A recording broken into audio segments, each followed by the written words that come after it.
up for one of his next gigs. It's right here in Jackson, and it's this weekend. Jackson's own internationally famous speed painter, Evan Struck. Hi, Evan. Great to be here, Bart. Good to see you. Welcome back. Yes, glad to be here. Yes, internationally famous. How cool is that? You've been really all over. Yeah, absolutely. I've had a really busy couple of months from the end of last year to right now and this year. Just been doing a lot of traveling, a lot of traveling to other states for different performances, and excited to share more about those. A lot of professional sports teams, even college teams, they're trying to make the game experience a much bigger entertainment event. And yes. you've been brought in to juice up some of those half times and post games. Yeah, absolutely. So at the start of December, I think it was the middle of December, I had the opportunity to actually go to paint for University of Cincinnati and paint their mascot Bearcat during halftime. They ended up bringing me in for one of their mascot nights where they had all of his mascot friends that were able to come out and enjoy and see me paint live. And especially with these halftime performances, it's been a dream of mine to be able to actually go out and perform center court for a basketball game. So it's been close to 5 years in the making for this opportunity to open up and happen.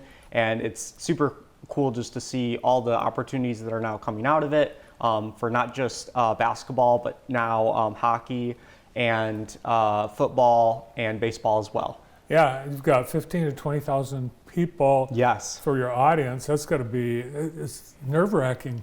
A little bit. And of course, with halftime performances, it's a lot more time-centered. Most performances, I have around 5.5 minutes to 6.5 minutes to complete and finish my painting. And of course, with 10,000, 20,000 people watching, it is a lot of work to prepare and practice, but I really take as much time as I can to get ready for those performances. And the hard work has definitely paid off, and it's getting a lot of attention, especially in the sports community and the mascot community as well. So I understand you've made friends with a lot of these mascots. Yes, correct. Yeah, I've been making a lot of friends, especially like with the NBA mascots. I'm actually going to be flying out next week to Minnesota and working with Jazz Bear from the Utah Jazz and a couple other mascots for a charity foundation that supports kids in a local community. So we're going to be collaborating with them out in Minnesota, and hopefully in the coming months, there's some other teams that have shown interest for different type of projects, and it's cool to be connected to a community that really appreciates and enjoys what I offer and do.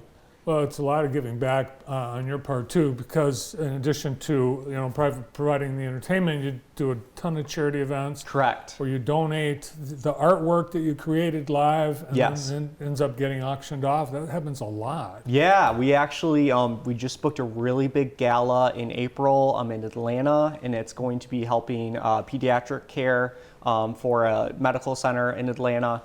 So it's a gala that's hoping to raise around 1.5 million this year. So they're going to be bringing me in. I'm going to be creating some paintings, and we're hoping to raise tens of thousands of dollars for them. And it is really incredible to be able to give back through my performances. I am hoping this year to raise around $150,000 for different nonprofit charity organizations all across America, and we're hoping to keep going and raise more and more money in the years to come. Awesome. Well, you're not only good, but you're fast. You're good and fast, and yes. really, that's those are the things. Yes, for sure. You're all you really need to put on your resume, good and fast. Yes. And this weekend you will be, and I think you've even got less time than you usually have, for the Jackson Symphony Orchestra Pictures at an Exhibition. Yes. I am super excited to collaborate with the JSO on this incredible event this Saturday. This is a type of performance I've really not done before in my repertoire of events. To be able to collaborate with the symphony live as I'm painting live is going to be really incredible. I have a very stunning piece of art that I will be working on and painting, and it's going to tie in with the theme of music that's being played. So if you love the arts in general, if you love visual arts, if you love music, this is a perfect event to attend this Saturday.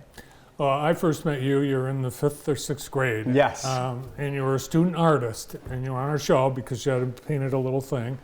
But then next time I saw you, you had a boombox, and you had a canvas, and you're at L Sharp Museum. Yes. I think it was Art Beer, one of the Yep, earlier. I think it was Art, Beer, and Wine. So, and you were just a kid, amazing, whipping out a work of art. But music, having the music there, that's always been part of it. So it seems like a natural tie-in. The music portion is, of course, super important with speed painting. It's also a part that helps keep me in track of how much time I have. So sometimes, I'll work with 2 songs, 3 songs, and I know, once I hit the 2nd song or the 3rd song, the time's getting close to the end for finishing the painting.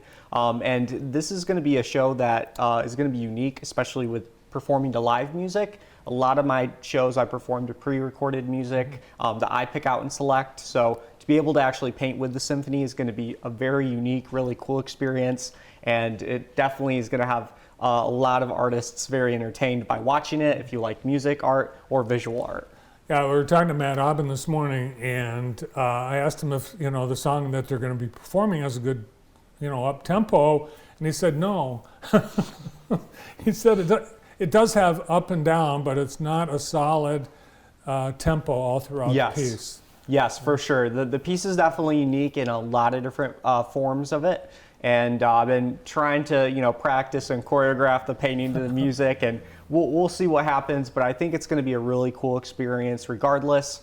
And it's exciting to collaborate with the JSO and especially have a show here in Jackson where Jackson natives can purchase tickets to come out and watch.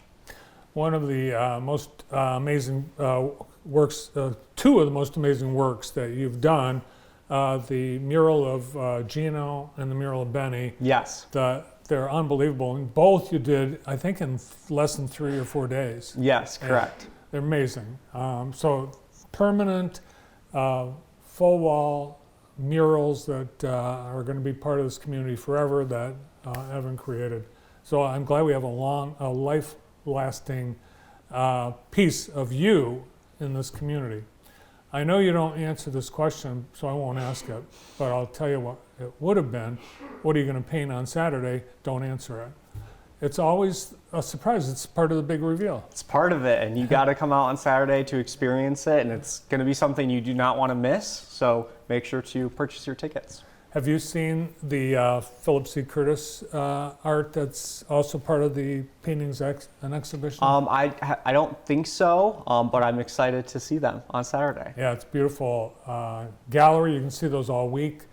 In fact, I think they're going to continue for a while after this weekend, but it's in the 2nd floor, right outside Potter Center entrance.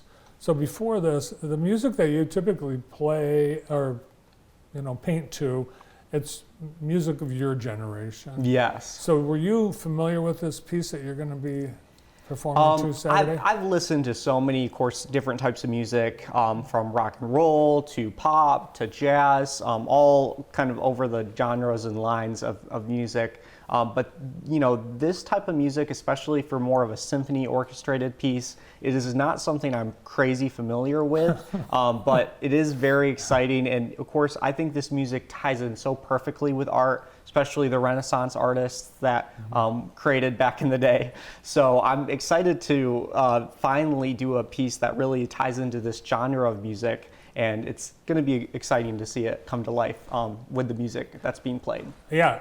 It's going to be an awesome show. I highly encourage people to get their tickets. It's going to be so many cool things happening at this concert, including Evan Struck.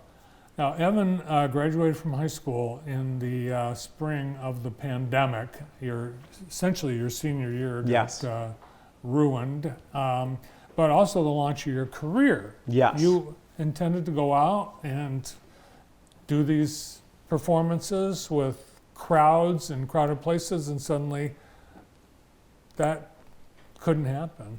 Yes. You made some adjustments, and when you look back, I mean, it seems like you might have created some parts of your product that were a result of the pandemic that you're going to be able to continue For sure, absolutely. Of course, when the pandemic hit, I immediately started going into learning how to live stream and be able to perform in my studios for different audiences and different companies all over the country virtually. But a lot of what I learned, especially after the pandemic, has really helped me a lot more in this new environment that we're in, especially for entertainment and shows in general. So it kind of, in a way, I would say it helped me a lot, especially with getting my marketing and video stuff figured out. But it's exciting to see where I've come from the pandemic in 2020 to where I'm at now. And I'm really excited for what's to come in the coming year. I am too. I think we're going to continue to hear great things about Evan. And I think the pandemic really forced you to grow up fast. Yes, I think for all of us, it made us all want to grow up quick. So, well, have a great show. I know it's going to be awesome. It always is. And thanks for coming in today. yes, thank you so much, Bart. Appreciate it. Speed painter, Evan Struck. More to come.